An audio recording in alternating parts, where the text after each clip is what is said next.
Do you find yourself seeking connection? Do you keep running back to pornography because you think it's going to provide you with some form or element of intimacy, only to find yourself at the end of it stuck in the shame cycle, back riddled with guilt of why do I keep doing this? Why do I keep chasing something that I know isn't there? Well, stick around today, guys, because in today's video, I'm going to debunk and explain to you why porn is lying to you about the fact that it does not lead to connection. It does not lead to intimacy, and how it's actually hijacking your brain, making it impossible for you to actually create real meaningful connection, real meaningful relationships with another human being. But before jumping into today's video, guys, remind you who we are and what we do here. My name is Frank Rich, CEO, founder, and head coach at Rebuilt Recovery. And it is our mission to help men break free from the shackles of porn addiction through the power of faith and fitness. So if you're new to the channel and you haven't done so yet, make sure to hit that subscribe button right there, and also turn those post notifications on so you are notified every single time a new video is released. And secondly, if you guys are in the early stage of trying to identify all the ways in which porn is having a negative impact on your life, and you're curious about what life could look like for you once you're able to remove this destructive habit out of your life, make sure to download our free ebook. It's the 7-step guide to living life without porn, where I walk you through the exact process and system that we use with our students and clients here to help them identify all the ways in which porn is having a negative impact on their life. Then take that and build a proactive plan to get you out of the depths of this addiction and stepping into that life that you know you were created to live. But most importantly, what do you need to do daily to hold yourself accountable, to build the discipline, to build the willpower, and actually execute upon that plan that you set forth for yourself every single day so you can create momentum, create success, and begin to live that porn-free life that we'd like to talk about here at Rebuilt Recovery. So that's the 7-step guide to living life without porn. I'm going to link it down there. The first pinned comment below. So that's today's video, guys. If you haven't done so yet, make sure to visit the page and download that book. But let's get back to this intimacy, this connection conversation. I think the first thing we need to understand before we even address the topic and we even address the lie of porn lying to us about intimacy is we need to understand how we need intimacy, how we need connection.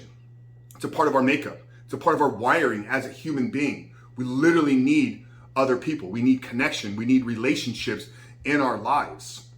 You know, there's been a couple studies done. One was done on animals back in the 40s by Harry Harlow, I believe, was a scientist's name, where they literally removed the chimps from their mother upon birth. And what they were trying to do is they were trying to see, okay, how did this animal progress through the stages of adolescence? And quickly they realized the importance of having a motherly connection early on in life. And there was another study conducted, not really a study, but results that came out of the Soviet Union. I believe it was somewhere in the 20s or 30s. They had a massive rise in the birth of children, children without families, children. And what they did is they provided everything these children needed: shelter, warmth, food, all the basic human needs. If you look at Maslow's hierarchy, everything that sits on the bottom of that pyramid, food, safety, security, protection, all that was provided. The missing ingredient, because these children were isolated, is they didn't have any connection. They didn't have any human interaction back and forth. They didn't get touched in 1 year of the first year of their existence, the first year of living.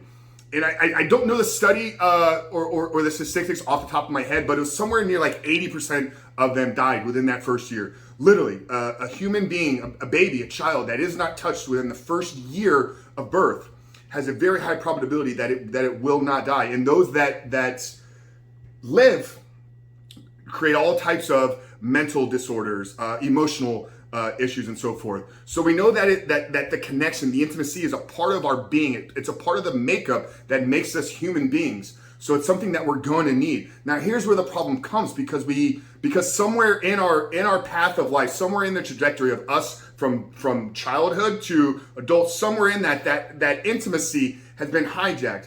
And it's probably because early on we saw pornography and we thought that we were getting sex. We've been conditioned and taught and uneducated on the real dangers of it, which is why we're so adamant about educating the youth here at Rebuilt Recovery. So it's been hijacked, but now we keep seeking the same thing out, only to fall back into the same shame cycle, the same relapse recovery cycle. Here's an important thing we need to address and we need to understand. When we watch pornography, when we sit in front of our computer, or we look at our phone, or we look at our tablet, the part of our brain that is being activated is the part of the brain that is associated with objects. So when I look at pornography, I'm associating the human frame, the human being, as an object. This is where the objectification of women, this is where the objectification of other people becomes a massive side effect, a major problem for those that are deep in the relapse, in the porn addiction cycle. So we know that the part of our brain that is being activated is that of objects. Now, in a relationship, in intimacy, in human interaction, in connection, in fellowship, in community, there's a different part of your brain that is being activated. That's the part for intimacy. That's the part for relationships. So what ends up happening over time is as you get deeper and deeper into your porn addiction, you're overstimulating this object part of the brain. So now when you seek out real relationships in real life, you can't associate it with relationship because you're identifying people as objects. So this is why even if you're trying to create relationship, you don't have the ability, whether it's anxiety, whether it's fear, whether it's I just don't know how to navigate and talk to people, because literally your brain has been conditioned, wired to attach human being to object. You literally created that neural pathway in your brain. So that's where the false sense of intimacy comes, because we think porn is going to give us one thing when really it's conditioning us for the complete opposite. Now, how do you go about rewiring and rebooting that process? The first step is cutting off the consumption of porn. You have to go through the unwiring process that we talk about here. But how do you begin to rewire, to reshape how you look at other individuals? I believe the best way to do that is through acts of kindness, is through acts of service. So if you're struggling to create meaningful relationships, find places, find opportunities to get out into the world and serve other people. Okay, get plugged into a church, get plugged into a small group, get plugged into a community center. You know, go become a big brother at Big Brothers Big Sisters. Go feed the homeless. Take your body, take your everything about you, and go give something to somebody else. Okay, don't do it just once, because that's not going to be enough. But over the course of time, by you now realizing like human beings are there for me to serve, for me to love, you begin to create new neural connections of, oh wow, this is what intimacy, this is what real connection with another human being feels like. And over the course of time, over the course of months of continually serving, of continually showing up, doing random acts of kindness, of loving, of connecting with others, you'll begin to rewire those pathways. You'll begin to rewire that part of your brain to not only need it, but to really thrive and flourish in human interaction. You know, for me, one of the things that changed in the first couple months of my recovery was the connection that I had to other individuals. For decades, I was a very proud, very strong, egotistical human being. I was big. I thought that I had all the answers, and I just had I lacked the ability to really connect with people. But 3-4 months, you know, into my recovery cycle, the way I saw people really began to change. I began to see the light. I began to see the humanity in every single person that I met. I began to see the divinity in each individual soul. And because of that, that's why I'm so passionate about this service work that we do here today. Because of the way that it changed me, because of the way that I began to see the world differently, because of the way that I began to see people differently, I've dedicated my life to serving you. I've dedicated my life to helping you find the light. I've dedicated my life to helping you get out of the darkness that you're in right now. And I think one of the best things that you can do is realize the lie that pornography is telling you. It's not a place of connection. It's not a source of intimacy. It's a place where you go to objectify other human beings. Think about the act of watching pornography.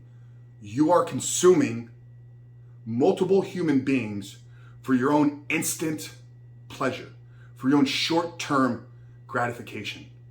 What's intimate about that? What's connection there? It's a lie. And I hope today's video maybe brought some perspective to you that you didn't already have. And if it did, brother, and you're ready to take that first step to getting back control of your life, underneath the 7-step guide, I'm going to drop a link down there for my personal calendar. Fill the application out, book a call, and let's talk about getting some help. Let's talk about rewiring our brain. Let's talk about creating meaningful relationships in your life and in your future. And let's talk about you becoming the man that you know you were created to be. Guys, I really hope today's video spoke to you.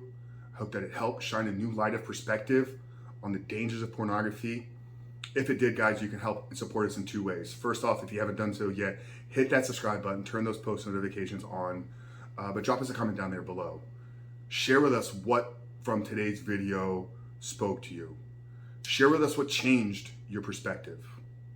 Help more people find this video. Help spread the awareness. Help spread the mission here at Rebuilt Recovery. But Frank Rich, Rebuilt Recovery. See you guys on the other side.